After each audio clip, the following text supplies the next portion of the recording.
CM Siddaramaiah ಮತ್ತು DCM DK Shivakumar breakfast meeting ಬಳಿಕ ತಣ್ಣಗಾಗಿದ್ದ ಸಿಎಂ ಬದಲಾವಣೆ ವಿಚಾರದ ಚರ್ಚೆ ಇದೀಗ ಮತ್ತೆ ಮುನ್ನೆಲೆಗೆ ಬಂದಿದೆ. ಈ ಕುರಿತು ಸಚಿವ ಕೆಜೆ ಜಾರ್ಜ್ ಪ್ರತಿಕ್ರಿಯಿಸಿದ್ದು, ಸಿಎಂ ಆಯ್ಕೆ ಮಾಡುವ ವೇಳೆ ಯಾವುದೇ ಗಡುವು ಕೊಟ್ಟಿಲ್ಲ. ಎಐಸಿಸಿ ವೀಕ್ಷಕರ ಮುಂದೆಯೇ ಸಿಎಂ ಆಯ್ಕೆ ಮಾಡಲಾಗಿದೆ. ಸಿಎಲ್ಪಿ ಸಭೆಯಲ್ಲಿ ಸಿಎಂ ಆಯ್ಕೆ ಮಾಡುವಾಗ ಯಾವುದೇ ಗಡುವು ನೀಡಿಲ್ಲ ಎಂದಿದ್ದಾರೆ.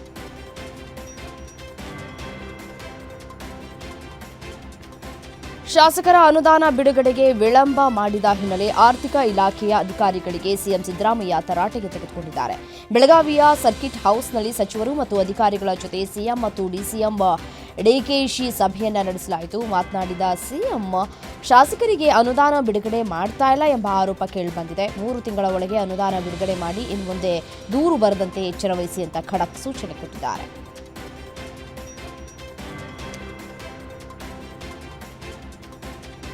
ಕೋಮು ಗಲಭೆ ನಿಯಂತ್ರಣ ಮಾಡುವ ನಿಟ್ಟಿನಲ್ಲಿ ದಕ್ಷಿಣ ಕನ್ನಡ ಜಿಲ್ಲೆಯಲ್ಲಿ ಕೋಮು ಹಿಂಸೆ ನಿಗ್ರಹ ವಿಶೇಷ ಕಾರ್ಯಪಡೆ ಸ್ಥಾಪನೆ ಮಾಡಲಾಗಿತ್ತು. ಇದೀಗ ಮಂಡ್ಯ ಜಿಲ್ಲೆಯಲ್ಲಿ ಎಂಥದ್ದೇ ಕಾರ್ಯಪಡೆಯನ್ನ ಸ್ಥಾಪನೆ ಮಾಡುವುದಕ್ಕೆ ಗೃಹ ಇಲಾಖೆ ನಿರ್ಧಾರ ಮಾಡಿದೆ ಅಂತ ಗೃಹ ಸಚಿವ ಡಾಕ್ಟರ್ ಜಿ ಪರಮೇಶ್ವರ್ ತಿಳಿಸಿದ್ದಾರೆ. ಪೊಲೀಸ್ ಇಲಾಖೆಯು ಅನೇಕ ಸವಾಲುಗಳನ್ನು ಎದುರಿಸಿಕೊಂಡು ಬಂದಿದೆ.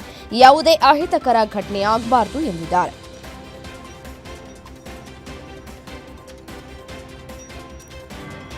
ಸಂಸತ್ ಅಧಿವೇಶನವು ಹಲವು ಪ್ರಮುಖ ನಿರ್ಧಾರಗಳೊಂದಿಗೆ ದೇಶದ ಗಮನ ಸೆಳೆದಿದೆ. ಹಲವು ಮಹತ್ವದ ಬಿಲ್ಗಳಿಗೆ ಮೋದಿ ಕ್ಯಾಬಿನೆಟ್ ಅಸ್ತು ಎಂದಿದೆ.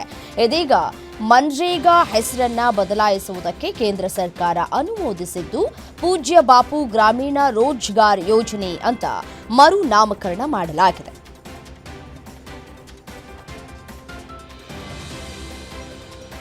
2026ರ ಹಂಗಾಮಿಗೆ ಕೊಬ್ಬರಿಯ ಕನಿಷ್ಠ ಬೆಂಬಲ ಬೆಲೆಗೆ ಪ್ರಧಾನಿ ಮೋದಿ ಅಧ್ಯಕ್ಷತೆಯ ಆರ್ಥಿಕ ವ್ಯವಹಾರಗಳ ಸಚಿವ ಸಂಪುಟ ಸಮಿತಿ ಅನುಮೋದನೆ ನೀಡಿದೆ.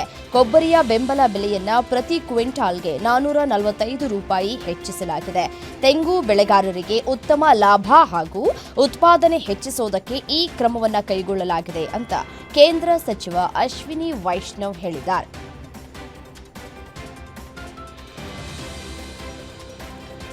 ದೇಶದಲ್ಲಿ ವಾಯು ಮಾಲಿನ್ಯ ಹೆಚ್ಚುತ್ತಾ ಇದ್ದು, ಮಕ್ಕಳಿಗೆ ಲಂಗ್ಸ್ ಸಮಸ್ಯೆ, ವೃದ್ಧರಿಗೆ ಉಸಿರಾಟದ ತೊಂದರೆಯಾಗ್ತಾ ಇದೆ. ಈ ಬಗ್ಗೆ ಪರಿಹಾರಗಳ ಕುರಿತು ಚರ್ಚೆ ನಡೆಯಬೇಕು ಅಂತ ಕಾಂಗ್ರೆಸ್ ನಾಯಕ ರಾಹುಲ್ ಗಾಂಧಿ ಸಂಸತ್ನಲ್ಲಿ ಆಗ್ರಹಿಸಿದ್ದಾರೆ. ವಾಯು ಮಾಲಿನ್ಯ ಸಮಸ್ಯೆಯ ಬಗ್ಗೆ ಚರ್ಚೆಗೆ ನೀಡಿದೆ. ಪ್ರಧಾನಿ ಮೋದಿ ಅವರ ಅಧ್ಯಕ್ಷತೆಯಲ್ಲಿ ದೆಹಲಿಯಲ್ಲಿ ನಡೆದ ಸಚಿವ ಸಂಪುಟ ಸಭೆಯಲ್ಲಿ ಈ ನಿರ್ಧಾರವನ್ನು ಕೈಗೊಳ್ಳಲಾಗಿದೆ ಅಂತ ಕೇಂದ್ರ ಸಚಿವ ಅಶ್ವಿನಿ ವೈಷ್ಣವ್ ತಿಳಿಸಿದ್ದಾರೆ.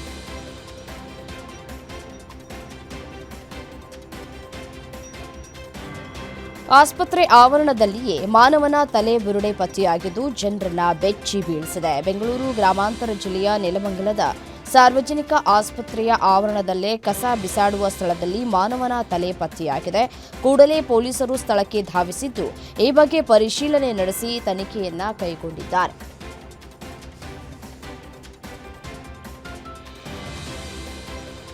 ಗೋಹತ್ಯೆ ನಿಷೇಧ ಕಾನೂನು ತಿದ್ದುಪಡಿ ವಿರೋಧಿಸಿ ಹಿಂದೂ ಸಂಘಟನೆಗಳಿಂದ ಧಾರವಾಡದ ಜೂಬ್ಲಿ ಸರ್ಕಲ್ನ ಬಸವೇಶ್ವರ ಪುತ್ಥಳಿ ಬಳಿ ಪ್ರತಿಭಟನೆಯನ್ನು ನಡೆಸಲಾಗಿದೆ.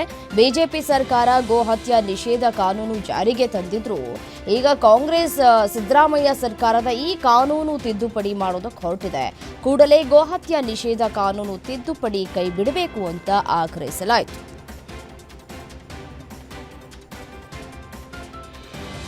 ಶಿವಮೊಗ್ಗ ಜಿಲ್ಲೆಯಲ್ಲಿ ಕೆಎಫ್ಡಿ ಪ್ರಕರಣ ಹೆಚ್ಚಾಗ್ತಾ ಇದೆ. ಕಳೆದ ವಾರ ಬೆಳ್ಳೋಡಿ ಗ್ರಾಮದ ಮಹಿಳೆಯರಲ್ಲಿ ಕೆಎಫ್ಡಿ ಪತ್ತೆಯಾಗಿತ್ತು. ಇದೀಗ ಮತ್ತೆ ಅದೇ ಗ್ರಾಮದ 4ರಲ್ಲಿ ಹಾಗೂ ಪಕ್ಕದ ಸೋನಲೆ ಗ್ರಾಮದ ಓರ್ವರಲ್ಲಿ ಸೋಂಕು ಪತ್ತೆಯಾಗಿದೆ. ಜಿಲ್ಲೆಯಲ್ಲಿ ಒಟ್ಟು ಕೆಎಫ್ಡಿ ಪಾಸಿಟಿವ್ ಪ್ರಕರಣಗಳ ಸಂಖ್ಯೆ 6ಕ್ಕೆ ಏರಿಕೆಯಾಗಿದೆ.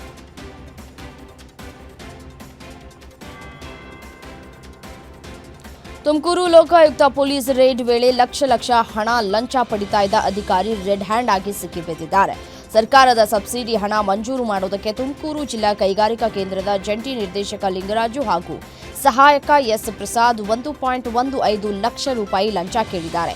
ಸಣ್ಣ ಉದ್ದಿಮೆದಾರ ಚನ್ನಬಸವೇಶ್ವರ ಎಂಬುವರಿಂದ ಲಂಚ ಸ್ವೀಕರಿಸುವಾಗ ಲೋಕ ಅಧಿಕಾರಿಗಳಿಗೆ ರೆಡ್ ಹ್ಯಾಂಡ್ ಆಗಿ ಸಿಕ್ಕಿಬಿದ್ದಿದ್ದಾರೆ.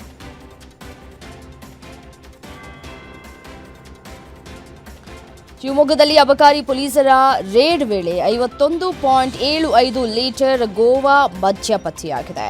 ಗೋವಿಂದಪುರ ಗ್ರಾಮದ ಶಿವಕುಮಾರ್ ಎಂಬುವವರ ಶೆಡ್ನಲ್ಲಿ ಅನಧಿಕೃತವಾಗಿ ಮಾರಾಟ ಮಾಡುವುದಕ್ಕೆ ದಾಸ್ತಾನು ಮಾಡಲಾಗಿತ್ತು. ಸದ್ಯ ಅಷ್ಟೂ ಮದ್ಯವನ್ನು ವಶಕ್ಕೆ ಪಡೆದುಕೊಂಡಿರುವಂತಹ ಪೊಲೀಸರು ಪ್ರಕರಣವನ್ನು ದಾಖಲಿಸಿಕೊಂಡಿದ್ದಾರೆ.